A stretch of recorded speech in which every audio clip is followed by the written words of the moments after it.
আসসালামু আলাইকুম রহমতুল্লাহি ওয়া বারাকাতুহু। সম্মানিত ভিউয়ার্স, সকলকে রমজানের শুভেচ্ছা। আল্লাহ পাক আমাদের উপর রমজানের রোজা ফরজ করেছেন। আল্লাহ পাক বলছেন, কুতিবা আলাইকুমুস সিয়াম কামা কুতিবা আলাল লাযিনা মিন ক্বাবলিকুম লাআল্লাকুম তাত্তাকুন। হে ইমানদারগণ, তোমাদের উপর রমজানের রোজা ফরজ করা হয়েছে যেভাবে তোমাদের পূর্বপুরুষদের উপর এই রোজা ফরজ ছিল, যাতে করে তোমরা তাকওয়াবান হতে পারো। যেহেতু তাকওয়ার মাস, রহমতের মাস, মাগফিরাতের মাস, নাজাতের মাস, আমরা সকলেই আল্লাহ পাকের হুকুম আহকামগুলো মেনে চলার এবং এই মাসে আমরা আল্লাহ পাকের বিধানগুলো প্রশিক্ষণ নিয়ে বাকি 11 মাস যাতে করে আমরা চলতে পারি। আল্লাহ পাক আমাদের সকলকে তৌফিক এনায়েত করুক, আমিন। আজকে আসলে লাইভে আসার একমাত্র উদ্দেশ্য হলো, ইতিমধ্যে আমাদের বাংলাদেশ থেকে কিছু প্রতিনিধি সংসদে যাচ্ছেন যারা ইসলামিক ঘরানার এবং ইসলামের মৌলবোধকে লালন করে, ইসলাম নিয়ে কথা বলে। এই জন্য এতদিন কিছু নামদারি মুসলমানদেরকে আমরা চিনতাম, এখন তাদের মুখ সম্মোচন হয়েছে। ইতিমধ্যে দেখা যাচ্ছে যে ইসলাম নিয়ে কিছু কথা বললেই তারা ওদেরকে কটূক্তি শুরু করছে। যেমন আমির হামজা ভাই, উনি গত কিছুদিন আগে ওনার নির্বাচনী এলাকা কিছু পরিদর্শনে গেছেন, গিয়ে উনি বাজারে গিয়ে কিছু চায়ের দোকান এবং কিছু হোটেলে গিয়ে বলছে, ভাই রমজান মাস, এই রমজান মাসে আমরা আমাদের দোকান রমজানের সময় দিনের বেলা আমরা খাওয়ার হোটেল বন্ধ রাখবো এবং তারাবি এবং নামাজের সময় আমাদের টেলিভিশন এবং অশ্লীল কাজগুলা এবং জুয়া নামক যে খেলাগুলো আছে সেগুলো বন্ধ রাখবো। এই কথাগুলোকে কিছু নামদারি মুসলমান তারা টেনে নিয়ে মুসলমান এবং ইসলামকে অপমানিত করার জন্য, ইসলামকে জঙ্গি উপাধি করার জন্য পশ্চিমা মিডিয়ার কাছে এরা এই দেশ থেকে নালিশ করছে। আমি বলবো, ভাই এই কাজগুলো তো সকলের জন্য। যদি আমরা মুসলমান, আমার প্রতিবেশী, আমার গ্রামবাসী, আমার দেশবাসী যদি নামাজি হয়, মোত্তাকি হয় এবং অশ্লীল কাজ থেকে ফিরে আসে, তাহলে আমার জন্য উপকার, গ্রামের জন্য উপকার, সমাজের জন্য উপকার, রাষ্ট্রের জন্য উপকার। আর উনি তো ওই কাজগুলো করতেছে, কেন আপনাদের গায়ে চুলকায়? এরপরে যায়, আমি তাকে খুব ভালো জানতাম, আমার সাথে কয়েকবার দেখা হয়েছে, গণ অধিকার পরিষদের রাশেদ খান। সে কিছুদিন আগে একটা টকশোতে বলতেছে, আমির হামজার মতো লোকেরা সংসদে যায় কী করবে? তারা কোরআন তেলাওয়াত করবে, কোরআন তেলাওয়াতে করতে শুরু করতে গিয়ে কোরআনের কথা বলবে। যখন সংসদ স্পিকার তাদেরকে বলবে যে বন্ধ করার জন্য, ওরা কি এত জ্ঞান শূন্য লোক? আমি রাশেদকে বলবো, তোমার মতো অযোগ্য লোক না তো।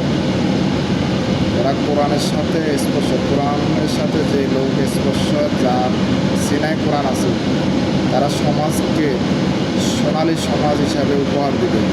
রাশেদ খানকে বলবো, তুমি অপেক্ষা করো, মাত্র অল্প কিছু নেই। আমির হামজার মতো লোক, সে তার এলাকার গরিব, অসহায় এবং রাষ্ট্রীয় যত সম্পদ আছে, সম্পদের সে পর্যবেক্ষণ এবং হিসাব নিচ্ছে। রাষ্ট্রে যাতে করে সম্পদের, রাষ্ট্রীয় সম্পদ যাতে করে দুর্নীতি না হয়, এই কাজগুলো করছে। গরিবের পাশে গিয়ে গরিবের খোঁজখবর নিচ্ছে। সংসদে তারাও রাষ্ট্র এবং দেশ নিয়ে কথা বলবে, যুব সমাজকে কীভাবে কর্মব্যবস্থা করা যায় সেই ব্যবস্থার জন্য তাদের চিন্তা আছে। তোমাদের মতো আলতু ফালতু লোক না আমি কামড়া ভাই। তারা রাষ্ট্র দেশ রাষ্ট্রকে ভালোবাসে, দেশকে ভালোবাসে, দেশের মানুষকে ভালোবাসে। এই অল্প কিছুদিনেই আমরা তা দেখতে পেরেছি। অতএব যারা এই কাজগুলো করতেছে রাষ্ট্রের জন্য ভাই, তোমরা তাদেরকে উৎসাহ দাও, কিন্তু তাদেরকে নিরুৎসাহিত করিও না। এবং ষড়যন্ত্রমূলক উস্কানিমূলক কথা না বলে দেশের মধ্যে শান্তি হয় এরকম পরামর্শ দাও। আরেকটি কথা, কিছুদিন আগে আমরা শুনতে পারছি কুমিল্লা নাঙ্গলকোটের এমপি মোবাশ্বের ভূঁইয়া, সে বলতেছে যারা দাঁড়িপাল্লাতে ভোট দিয়েছে, যাদের স্ত্রী দাঁড়িপাল্লাতে ভোট দিয়েছে তাদেরকে তালাক দেওয়ার জন্য। আমি বলবো ভাই, তোমরা তো নারীবাদী, আর তোমরা তো তোমাদের কর্মে বোঝা যায় তোমরা নারীকে ইজ্জত করো না, নারীকে তোমরা কীভাবে ইজ্জত করো, কিন্তু তোমাদের শুধু মুখে বলো নারীদের সম্মানের জন্য, নারীদের ইজ্জতের জন্য, নারীদের অধিকার নিয়ে, কিন্তু তোমরা তো আসলে বাটপার। তোমার এই কথা দ্বারা স্পষ্ট হয়। তা না, শুধু আরও অনেক প্রতিনিধি এই সমস্ত নারীদেরকে বেইজ্জতি করছে, নারীদেরকে ঘরে যাওয়ার জন্য বলছে। ইসলামী কথা বললে, ইসলামের পক্ষে রায় দিলে, ইসলামী সমাজ কল্যাণের জন্য, ইসলামী সমাজের জন্য যদি নারীরা মাঠে আসে, ইসলামের সমাজের জন্য যদি নারীরা কথা বলে, তাহলে তোমরা তাদেরকে জঙ্গি হুকুমত দাও। নারীরা যদি হিজাব পরে, বোরকা পরে, তোমরা তাদেরকে জঙ্গি বলো। আসলে আজকে আমরা এতদিন যেটা বুঝছি, বাস্তবতায় বোঝা যাচ্ছে তোমরা আসলে নারীদের অধিকার নিয়ে কথা বলো না, নারীদেরকে বেইজ্জতি করার জন্য, তোমরা নারীদেরকে নিচুল করার জন্য। ইসলাম নারীদেরকে সম্মান দিয়েছে, ইসলাম নারীদেরকে সম্মানই করেছে, আর তোমরা তাদেরকে বেইজ্জতি করতেছে। এখন ইসলাম নারীদেরকে পদ্মার সাথে চলাফেরা করার জন্য বলছে। পদ্মাশীল নারী সমাজের জন্য উপকার, রাষ্ট্রের জন্য উপকার। আর বেহাফনা নারী সমাজ এবং রাষ্ট্রের জন্য কি ক্ষতিকর। তোমরা নারীদেরকে কি করতেছো? রাস্তায় নামাইতেছ, জমিনে নামাইয়া তাদেরকে কি করতেছো? তোমরা বেইজ্জতি করতেছো। এই জন্য স্বাধীনতা 54 বছর চলে গেল, কিন্তু তোমরা শুধু টেলিভিশন টকশোতে এসে বলো যে নারীদের অধিকার নিয়ে, কিন্তু বাস্তবে তোমরা নারীদেরকে কী করতেছ? বেইজ্জতি করতেছ। আজকে সমাজ ব্যবস্থা, আজকে যুব সমাজ, নারীরা বুঝতে পেরেছে, নারীরা জেগে উঠেছে। আজকে নারীরা যদি ইসলামের কথা বলে, তোমরা বলো ধর্ম ব্যবসায়ী। যদি ইসলামী ধারণা, ইসলামী রাজনীতি যারা করে, যদি ইসলামের কথা বলে, বলা তারা ধর্ম ব্যবসায়ী।